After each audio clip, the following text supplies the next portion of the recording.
In this tutorial, we will guide you through the process of logging out from a specific device on your Twitter account using your PC. Let's go through the steps together. Start by opening your Twitter account on your PC. Navigate to the left-hand side menu and click on More to access additional options.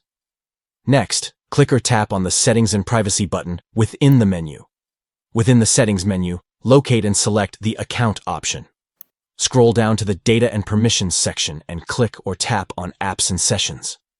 You will see a list of devices with access to your account under the Sessions heading. Choose the specific device you want to log out from. Click on the device to select it, then proceed to click on the Log Out option. A confirmation panel will appear. Click or tap the Log Out button to confirm logging out from the selected device. By following these steps, you can easily manage the devices connected to your Twitter account and ensure the security of your account. Take control of your account's access by logging out from specific devices as needed.